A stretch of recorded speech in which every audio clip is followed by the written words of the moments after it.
Hey everyone, welcome back to Pro AV. Today, I am your host, Ben Thomas. We live in a world where our cameras and devices and microphones and our headsets, we're using them more than we ever have before. And what that means, especially in the workplace, is that acoustics, especially in the context of the enterprise office, are as important as they've ever been. And the conversation for a long time has centered around that balance of acoustics versus aesthetics. And to dive in a little bit deeper into that topic, brought on my friend Mike Dardashti from Snow Sound USA. Mike, thanks so much for coming on. Thanks, Ben. It's good to be on with you.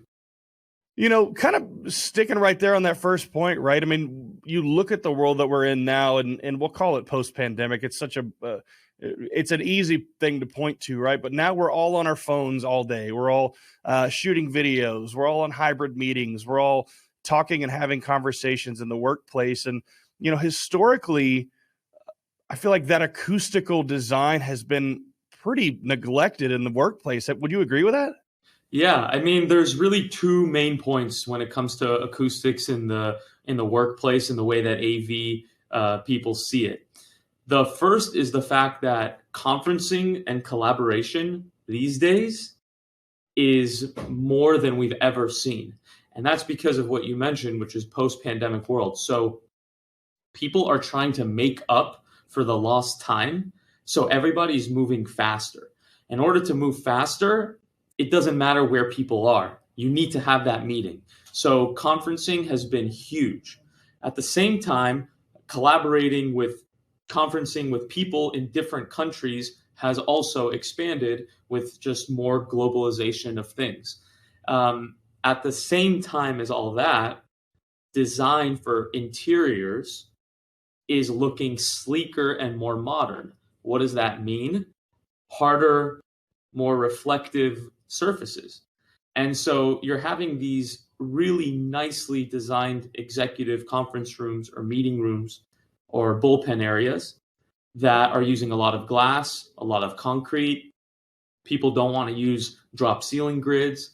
And so sound is bouncing everywhere, and you have a real big problem with the sound management.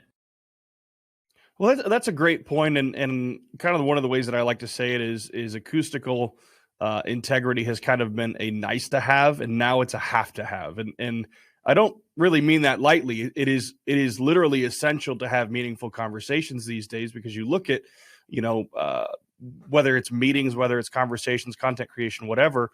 A lot of times some of these people that are in these virtual meetings are 1 to 2 cubicles over.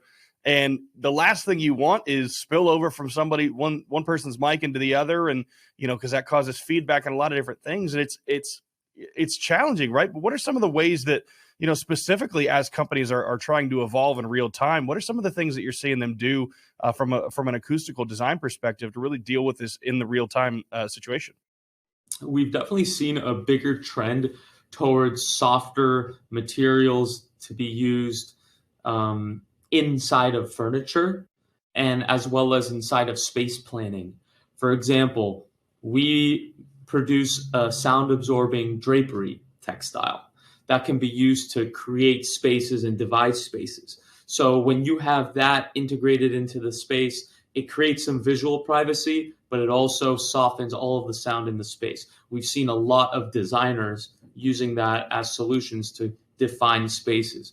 We've also seen panels being used as acoustic panels to be used on the desks. So if I'm at a standing desk right now and I'm on the phone and I have somebody else there, at least let me put a sound absorbing panel at the edge of my desk and on the sides, so that I'm creating a more cocooned, acoustically comfortable space. So we're seeing a lot of that type of trend for the bullpen areas.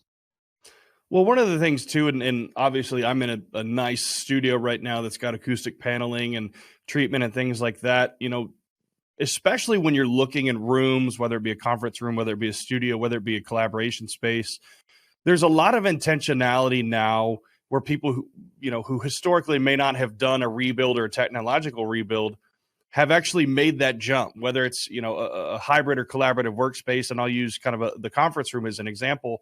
Historically conference rooms were, nobody really cared too much what the table looked like or how reflective the walls were. And you talked about all that glass and design. It's something that we have a lot of here in our office space.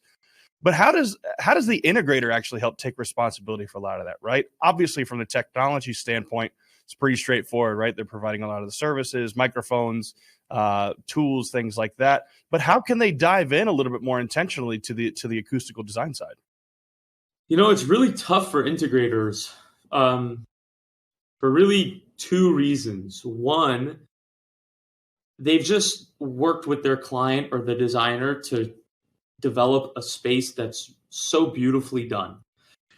To then go and like you look at the market, most of the panels on the market are fiberglass wrapped in fabric, and they're boxed. These right behind me, absolutely. The blacked out gigantic. Yeah. And they work because they're 2 or 3 inches thick, sometimes 4 inches thick. But I can't see them, Ben, but your room sounds perfect. Yeah, and that's the thing. Everyone wants to see things these days. And whatever they see, they want it to be really minimalistic. So the integrator is in a tough spot because they often know that a glass conference room needs some acoustic panels, but with the $1,000 chairs, with the $50,000 speakers and everything sleek and integrated, they don't want to put 4-inch thick foam panels, or they don't want to put, those cone-shaped foam panels on the wall and glue them on. You want something that's nice. And so there aren't that many solutions that really perform very well and also look very nice. So that's one. And the other thing, though, for the integrators is their customers are spending tens of thousands of dollars on audio equipment. If the room is not architecturally quiet, that audio equipment is not able to perform at its maximum capacity and potential. So we hear about a lot of clients saying, well, I just spent, $100,000 on this conference room, but it's still echoey. Well, yeah, it's not the equipment. It's the acoustics that you said no to because of whatever reason. So your room is a parabola, dude. Yeah. So it matters on the room. So for the integrators, what they can do is, first of all, we're a newer company, only 8 years in the US, but every time we go to an Infocom, they say, I can't believe what I'm looking at. I can't believe what I'm hearing.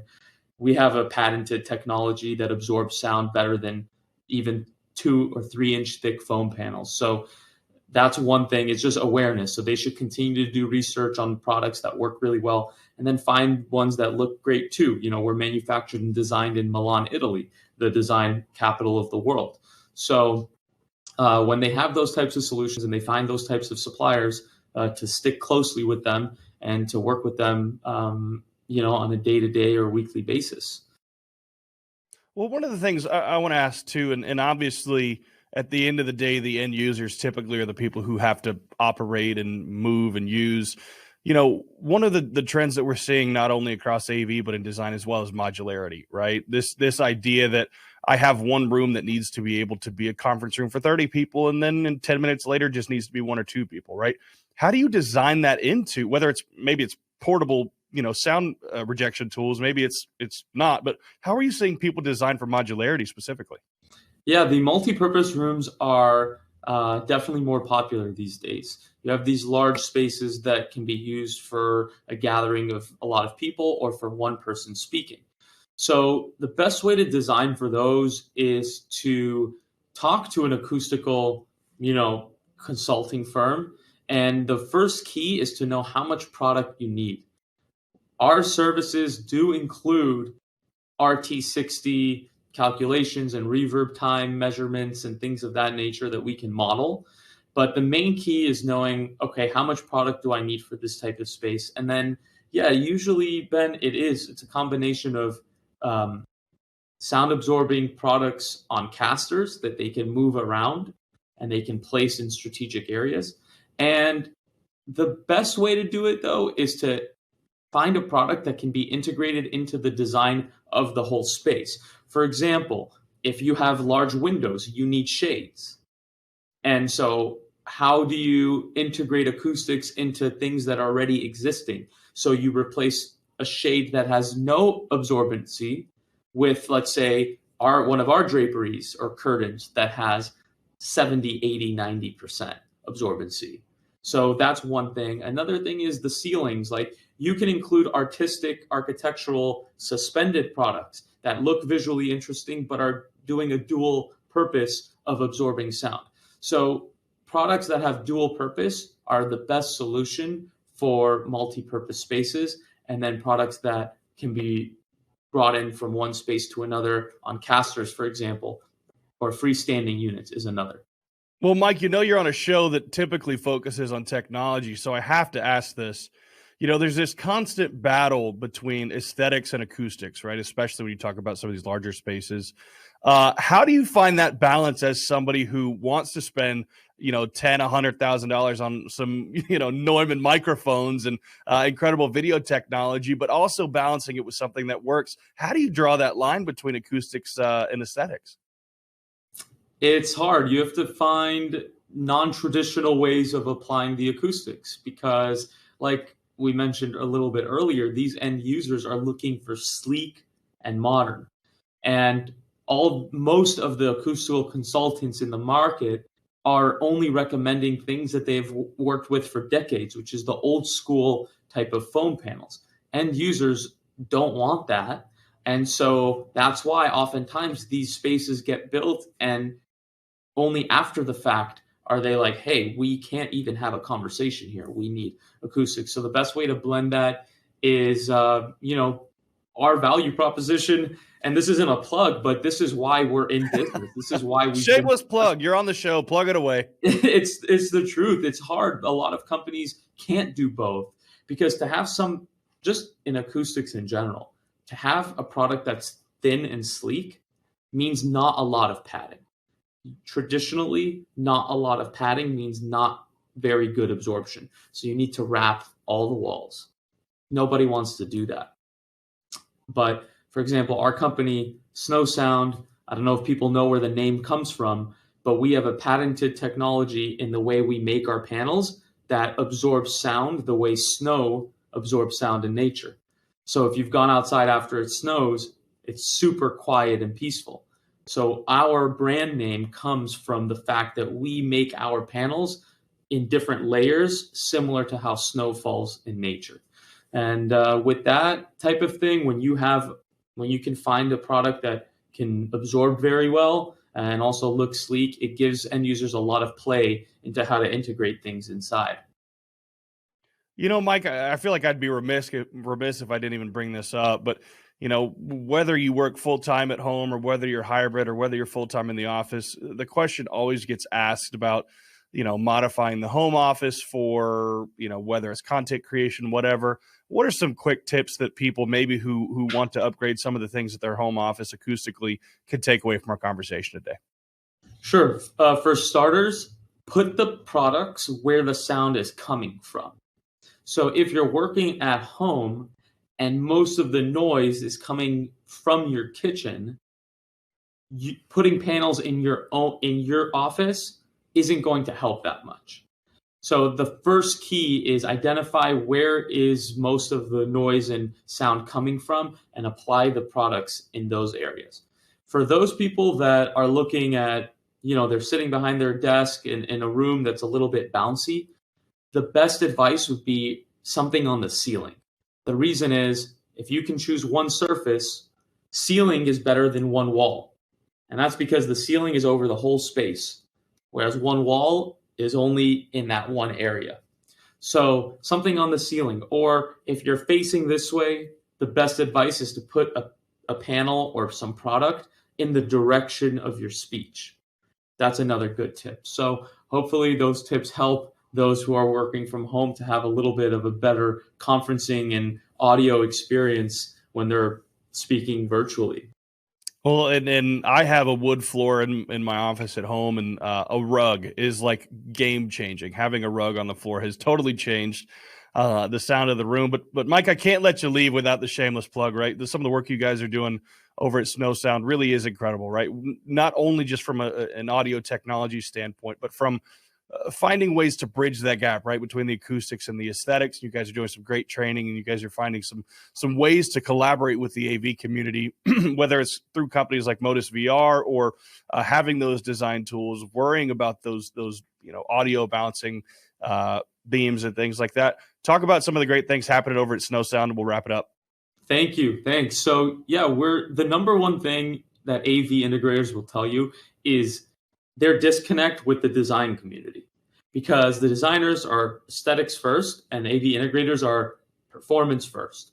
So we're in a very fortunate position to have the design aesthetics from Italy with the performance of patented technology.